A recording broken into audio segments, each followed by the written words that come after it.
Everyone, welcome back to let's learn with me. आज की इस वीडियो में हम डिस्कस करने वाले हैं क्लास 4th के बच्चों के लिए हिंदी ग्रामर की वर्कशीट। तो चलिए वीडियो को शुरू करते हैं। आज की इस वर्कशीट में हमारा पहला प्रश्न है, निम्नलिखित शब्दों के तत्सम रूप लिखो। यहाँ पर हमें कुछ तद्भव शब्द दिए गए हैं, इनके हमें तत्सम रूप लिखने हैं। जैसे कि पहला शब्द है अनाज।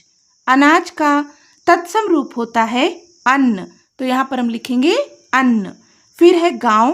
गांव का तत्सम रूप है ग्राम। घी। घी का तत्सम रूप है घृत। इसके बाद है घड़ा। घड़ा का तत्सम रूप है घट। अगला शब्द है लोहा।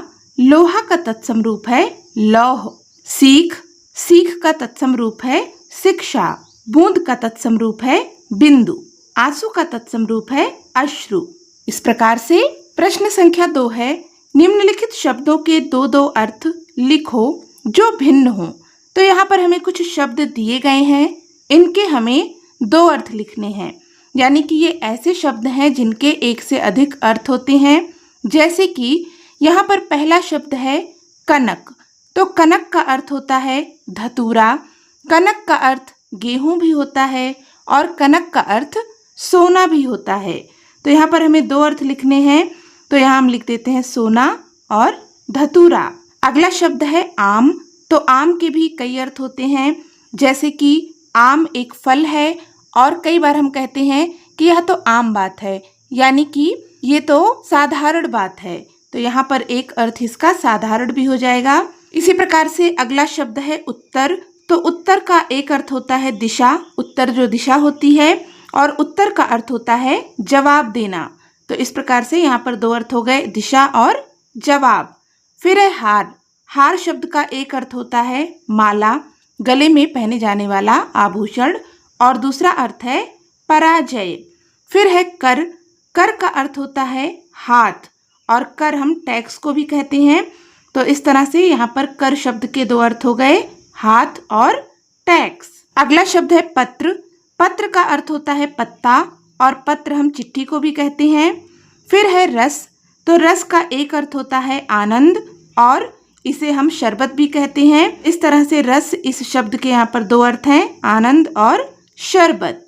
अगला प्रश्न है, निम्नलिखित उपसर्गों को जोड़कर दो दो शब्द लिखिए।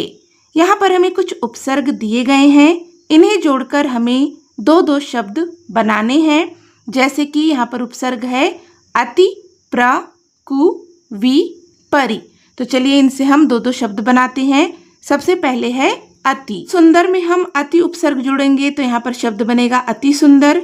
इसी तरह से रिक्त के साथ में जब हम अति उपसर्ग को जोड़ेंगे तो यहाँ पर शब्द बनेगा अतिरिक्त। अगला उपसर्ग है प्रा। तो इससे बनने वाले दो शब्द हैं प्रगति, प्रसिद्ध। फिर है कु।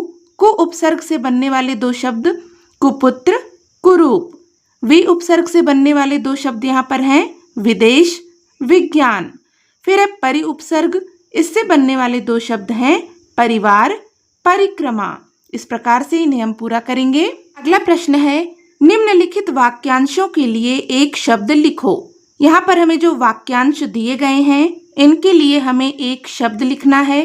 जैसे कि पहला यहाँ पर है जो परिचित नहीं है। जो परिचित नहीं है उसे हम कहते हैं अपरिचित। पर लिखेंगे अपरिचित। फिर है जिसका अंत ना हो, तो इसे हम कहते हैं अनंत। जिसका अंत ना हो, अनंत। फिर है जो खाने योग्य ना हो, तो इसे हम कहेंगे अखाद्य। अगला है जो किसी से ना डरे, तो उसे हम कहेंगे निडर। यहाँ पर लिखेंगे निडर। फिर है जानने की इच्छा, तो यहाँ पर हो जाएगा जिज्ञासा। जानने की इच्छा को हम कहते हैं जिज्ञासा। अगला प्रश्न है, निम्नलिखित के विलोम शब्द लिखो। यहाँ पर हमें जो शब्द दिए गए हैं, इनका हमें विलोम शब्द लिखना है। जैसे कि पहला है जड़। जड़ का विलोम शब्द होता है चेतन। फिर है जटिल। जटिल का विलोम शब्द है सरल। उदय का विलोम शब्द है अस्त। उदय यानी कि निकलना, और अस्त होना यानी कि डूब जाना। फिर है हर्ष।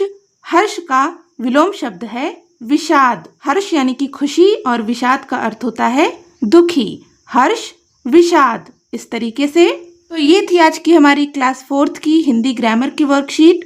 होपफुल कि ये वीडियो आपके लिए हेल्पफुल रही होगी। अगर आपको वीडियो अच्छी लगी हो, हेल्पफुल लगी हो, तो प्लीज़ इसे लाइक करें, ज़्यादा से ज़्यादा शेयर करें और सब्सक्राइब करें channel let's learn with me को। मिलते हैं नेक्स्ट वीडियो में न्यू टॉपिक के साथ। तब तक के लिए take care and bye bye.